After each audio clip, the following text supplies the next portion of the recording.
Good afternoon. How's everybody doing today?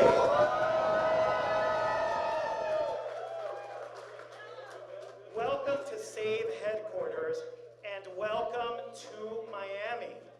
We are, yes, thanks. That deserves some applause as well. We are so honored to have you join us here today for this historic and joyous occasion. My name is Tony Lima, and I am very proudly SAVE's Executive Director. SAVE, Safeguarding American Values for Everyone, is the longest-serving LGBT rights organization in the state of Florida.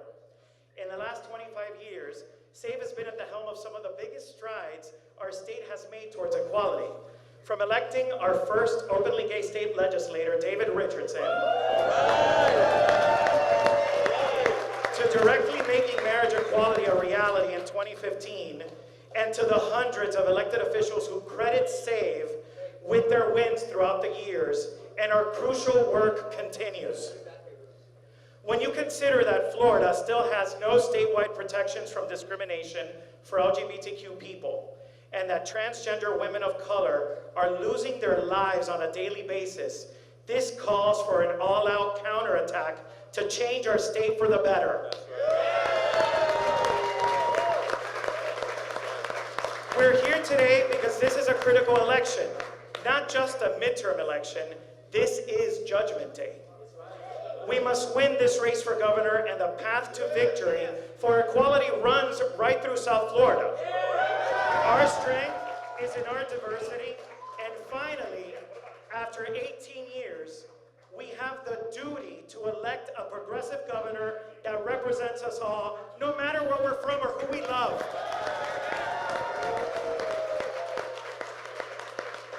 The LGBTQ community and the intersections that comprise our makeup are a vital part of this diverse voting bloc, and that's why we're here today in support of Andrew Gillum for governor. Mayor Gillum is a champion for equality and is poised to win this race. I am proud that SAVE is joining the Human Rights Campaign and Equality Florida as we stand together to mobilize our community to vote in November. SAVE is putting all resources behind Mayor Gillum. We are targeting more than 150,000 voters in South Florida by doing what we do best: direct voter contact in English and in Spanish.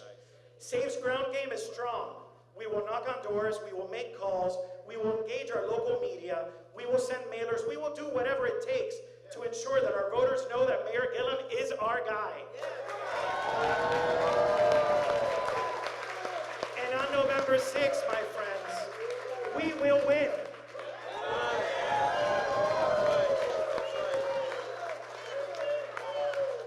Of course, we couldn't do the work that we do without our elected officials. So I now want to take just a couple of minutes to acknowledge all the openly LGBT elected officials that stand behind me, and our allies that are also standing behind me in some area as well. So we'll start off with our first openly gay state legislator, Mr. David Richardson.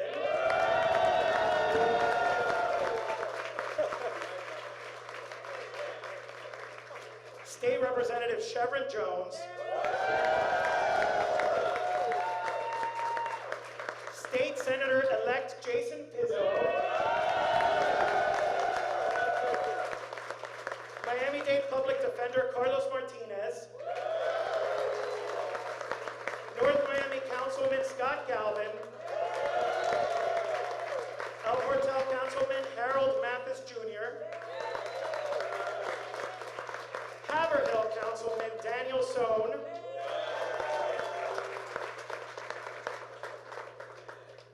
Former Miami Beach Commissioner and State House candidate Michael Gringo. Former South Miami Vice Mayor Brian Beasley. Former State Representative Joe Saunders. Keith Rastner, Democratic candidate for State House. Renee Gordon, candidate for Circuit Court Judge. Brent Latham, candidate for North Bay Village Mayor. Wilson Manners, Vice Mayor and candidate for Mayor Justin Flippin.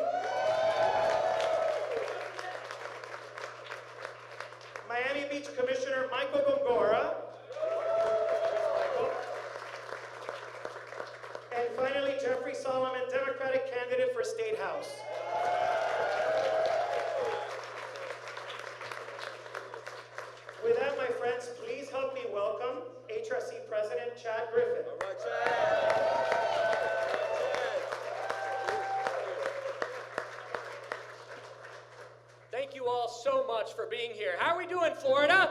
Yeah? All right. I just want to start out by extending a special thank you to Nadine Smith, the President and CEO of Equality Florida, and Tony Lima, the Executive Director of SAVE. I thank them both for their incredible leadership and their partnership in this critical work day in and day out, but especially in these midterm elections, just 43 days from today. Who's counting, right?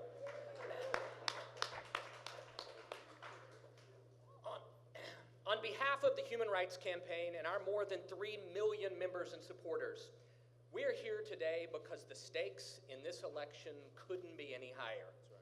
And the choice, especially here in this state, couldn't be more clear.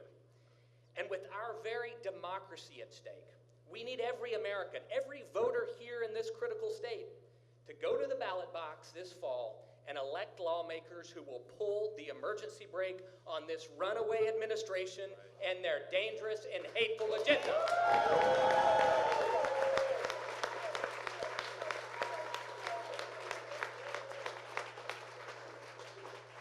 At a time when LGBTQ people find our most fundamental rights under attack by politicians, most all of whom have planted themselves on the wrong side of history, the person that I have the privilege of introducing today is charting a new path forward.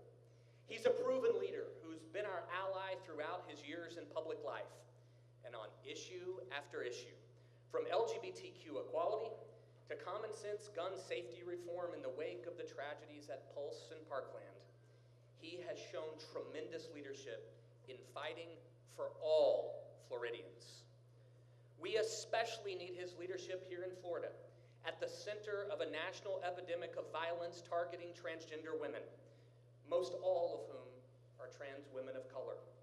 This is a crisis that our elected officials must meet with the urgency it demands, and we know he sees that urgency.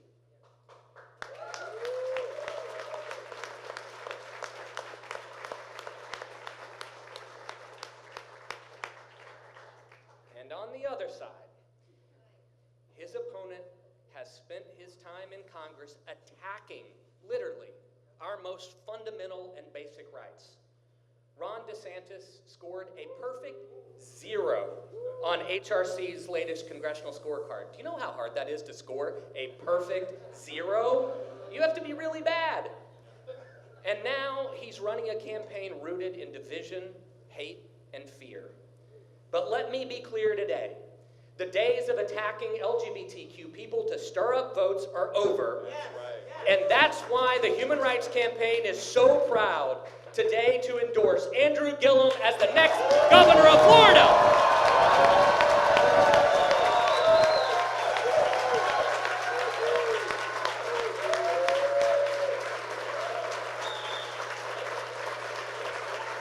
And together we're mobilizing the nearly 700,000 LGBTQ voters and millions of equality voters across Florida to turn out for him on Election Day, because he is the only candidate who will boldly lead this state forward and leave no one behind. It's now my honor to introduce to you the next governor of the great state of Florida, Andrew Gillum.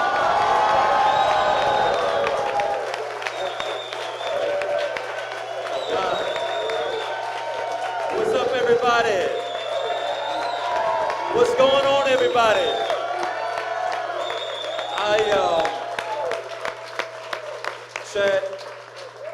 Chad, I could not be more honored, man, to be introduced by you. We met each other probably a decade ago in Los Angeles. When I was working for Norman Lear, you were on the front lines of these battles. Before the Supreme Court decision, you were out there walking it like you talk it. And you and I share that in common. I like to think of myself here in the state of Florida as walking it like I talk it. But the truth is, that's right. But the truth is that this work has not always been easy. It still isn't easy today, even in your comments and all of the comments. We've alluded to the untold horror of so many families who have lost loved ones. The transgender community, which has come under particular assault, largely people of color. We know, and I know very firsthand, because as one of 7 kids, my brother, who I was closest to growing up, came out to our family and had to literally move across the country before he could feel accepted again. He's in the state of California now. And I will tell you, that was a difficult time for all of us to see my brother leave us. But you want to know something? We're going to create a state where people don't have to flee the state of Florida to be themselves. We're going to create a state. We're going to create a state. We're going to create a state where you can be in your own skin, love who you want to love, be welcomed, be supported, and be protected under the color of the law. That's the kind of state that we deserve for all people. I am also honored to have Tony Lima here. The work of SAVE in this community goes back a great distance. And I'm so proud, as many of us are in this room, to know that it is led by someone as capable and as caring as you are. Thank you for that. Nadine, you and I also go back in this state. I was very, very pleased to have been invited as a young city commissioner to join an alliance known as Red Blue Alliance when we saw discriminatory and hateful policies coming down here in the state. And I was invited on as an ally in the northern part of this state in Tallahassee, Florida, where we had decided that we were going to extend domestic partnership benefits to all city employees. We wanted to let people in our community know that they were welcome. We welcomed them in our workforce. As contributing members of our community, as one, we came together. When marriage equality was won at the Supreme Court, in large part thanks to so many of the people in this room, Chad, you were at the forefront of that, and we had county after county after county saying that they would no longer issue marriage licenses to anyone. I was proud to stand up and hold a press conference and say to come to the Florida's capital city, Tallahassee, Florida, where we will marry you because we recognize that love is love. We were proud to do that. We were proud to do that then. But unfortunately, here in the state of Florida, we still don't have the protections that we deserve for all Floridians. It is still legally allowable in the state of Florida to fire someone because of who they love, how they identify. And given the fact that this state is one of the most richly diverse around, that kind of policy has no place in the state of Florida. And when we win this race for governor, we are going to pass the Florida Competitive Workforce Act and ensure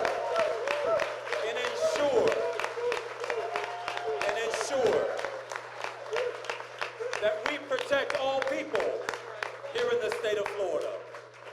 Listen, y'all, we're an amazing state. We're an amazing state. But the state of Florida can't reach its fullest potential when we still allow for open discrimination against people, especially people based off of who they love, where they come from, right? I have run this race from the very beginning in the primary, all the way forward, saying that frankly, all of us here in the state of Florida deserve to be treated as equals. Regardless of where we come from, what side of the tracks we grow up on, what our mother or our fathers do for a profession, who we marry. But the state of Florida is a welcoming state for all people. And in spite of the fact that we've had 20 years under conservative control, 20 years on an issue that, in my opinion, ought to be bipartisan, I take no comfort in the fact that my opponent has a 0 score from HRC. It should be unacceptable in today's day and age to be able to stand up, to discriminate, to divide, to create hate, to create division based off of the color of our skin, based off of who we love, based off of what language we speak,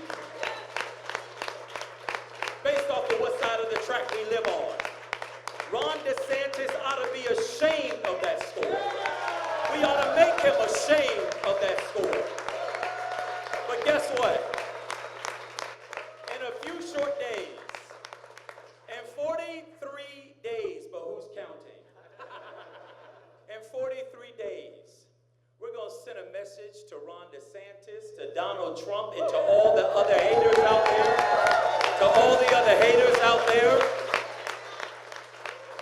that the power of the people is greater than the people in power. Right? That we are the majority. Right? That there are more people in this state that are loving, that are caring, that are commonsensical, that want to see this state come together and not see this state divided. We choose today not to be divided off of who we love. We choose today to not be divided off the color of our skin. We choose today not to be divided by what country of origin we may have come from. We choose a state that is more loving, a state that is more caring, a state that embraces the fullness of who we are, because one thing I know for sure is that we are enough. Right here in our own skin. Right here, as we stand before these cameras in this room, that we're enough. That it's okay. It's okay for those little boys and those little girls right now in high school who may not be fully and feel fully themselves. It's okay for allies who may have friends who are LGBTQ, who don't want to be accused, if you will, in today's context, right? Who just want to show that they have brotherly and sisterly love for their neighbor. That it's okay. And that for those who happen to be gay, lesbian, transgender, questioning, queer, that you are enough in your own skin. Right? That we want you to know. That we want you to know.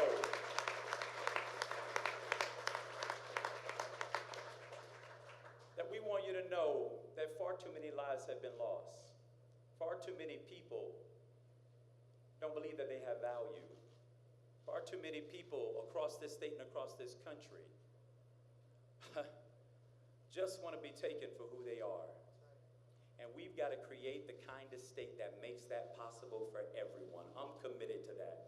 I'm fully committed as the next governor of the great state of Florida of making sure that people know that they have a governor who supports them.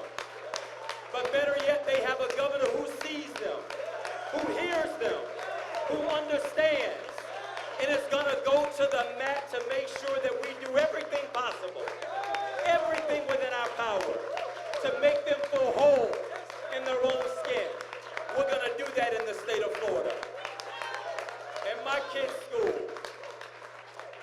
and I'm coming to a close, in my kids' school, my wife and I trade off on who gets to do drop-off duty. And I gotta admit today that she's doing a little bit more drop-off duty than I've been doing lately.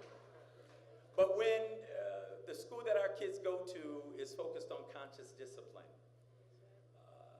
they do nonviolent communication and they talk to each other and teach each other how to empathize with one another. And this particular day that I was doing drop-off, I happened to be showing up late, as I sometimes do. And my kids' school have this ritual of checking each kid in. They call it the wishing well. And when a child isn't in the classroom, they lift up their picture, which has Velcro on the back of it, and they say, my son's name is Jackson, my daughter's name is Caroline, and my other son is Davis. And they'll say, we don't know why Jackson isn't here today, but we wish him well. We don't know why Caroline isn't with us right now in the classroom, but we want to wish them well. And I don't know what was happening in my life that day that exercise just struck me just a little bit deeper. It was a reminder that sometimes we encounter one another. And wouldn't it be something, instead of being judging, that we just made the decision that we were going to wish each other well? That we don't know what each other may be going through, what struggles we may have in that moment. But what if we created a culture in this state where we just simply wished each other well? Yeah. Listen, y'all. In 43 days, we have an opportunity to send a message not just across the state of Florida. We have an opportunity to send a message all across this country that I believe will reverberate across the 50 states, across this nation, across the world. That you know what? All is not lost. You know what? There's still hope. There's still a nation right here in the United States, beginning right here in Florida, that loves, that sees, that embraces. We're going to show the rest of the nation that this dream that all of us have for each other, a dream to be seen, a dream to be heard, a dream to be loved in our own skin, that we're going to send a message to the rest of the nation that it is still possible. And you know what? That message is going to begin right here in the state of Florida. And we're going to let it go forth to all other 49 states around the world. That love is still love. That common sense is still alive. That decency still prevails. And that right here in the state of Florida, that the highest of our hopes and the greatest of our ambitions are still possible, and that that dream is big enough, it's wide enough, it's deep enough to hold every single one of us just as we are. I'm so honored to have this endorsement. I'm so honored to have your support. Together, y'all, we're going to flip Florida blue, and we're going to flip this country blue in 2020. God bless you. Let's win. Let's win. Let's win. Let's win. Let's win. Let's win. State of Florida. State of Florida. My name is Andrew Gillum. I'm the mayor of Tallahassee. And in a few short days, I look forward to being the next governor of the great state of Florida. Thank you and God bless. Thank you.